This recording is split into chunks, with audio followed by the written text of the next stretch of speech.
नमस्कार. लोकव्यासपीठ 24 बघत आहात. देशाचे समाजाचे भविष्य उज्ज्वलपणे घडवण्यासाठी त्यामधील जनमानसाला संस्कार व त्याची मानसिक जडणघडण देशप्रेम याची आवश्यकता असते.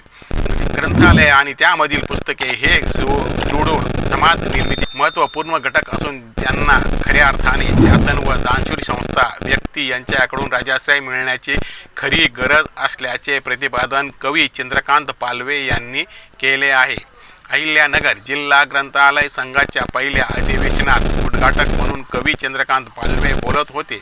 अध्यक्षस्थानी मसापाचे जिल्हा प्रमुख यशवंत येलुलकर उपस्थित होते. यावेळी ग्रंथालय संघाचे अध्यक्ष पत्रकार सुरेंद्र शिंदे, संस्थापक सदाशिव शेळके, मसापचे प्रकाशक जिल्हा प्रमुख गणेश भगत, जिल्हा ग्रंथालयाचे संतोष कापसे, कार्यवाह आजीनाथ जायभाव, कोषाध्यक्ष विष्णुपंत पवार, भाऊसाहेब गवळी आदी उपस्थित होते. अधिवेशनाचे अध्यक्ष जयंत येलुलकर यांनी बोलताना ग्रंथालय आणि त्यातील अमूल्य ग्रंथ हे समाजाचे श्वास आहे. शहराच्या भौतिक प्रगतीबरोबर तेथील समाजाची सांस्कृतिक मानसिक जडणघडण ही महत्त्वपूर्ण ठरते. त्यासाठी शासनाने ग्रंथालयांना त्यातील पुस्तके आणि उपक्रमासाठी प्राधान्याने मदत करणे ही काळाची गरज आहे.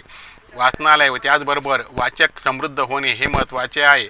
यासाठी जिल्हा ग्रंथालय संघाने वाचनालय व त्यामधील सेवक वर्ग, ग्रंथपाल आणि परिसरातील सुजन नागरिक यांना बरोबर घेऊन हा वाचन संस्कृतीचा वारसा वृद्धिंगत व समृद्ध करण्यासाठी घेतलेला ध्यास प्रेरक असल्याचे सांगितले. ग्रंथालय संघाचे अध्यक्ष सुरेंद्र शिंदे यांनी प्रास्ताविकात 5 वर्षाच्या परिश्रमाचे फलित 50 वर्षे जुना जिल्हा ग्रंथालय संघ मागील अनेक वर्षे बंद होता. 5 वर्षे मोठा संघर्ष करून अहिल्यानगर जिल्हा संघ पुन्हा पुनर्जीवित केला आहे. या पुनर्जीवित संघाचे पहिले वार्षिक अधिवेशन यशस्वी पडल्याने 5 वर्षाच्या संघर्षाचे फलित झाले. या प्रसंगी संघाचे संस्थापक सदाशिव शेळके, मसापचे गणेश भगत, आजीनाथ जायभाव, जिल्हा ग्रंथालय संघाचे संतोष कापसे, विष्णुपंत पवार यांनी मनोगत व्यक्त केली. अधिवेशनाच्या प्रारंभी नेताजी सुभाषचंद्र चौकातून श्रीराम मंदिर येथून भारतीय राज्यघटनेच्या संविधानाची प्रत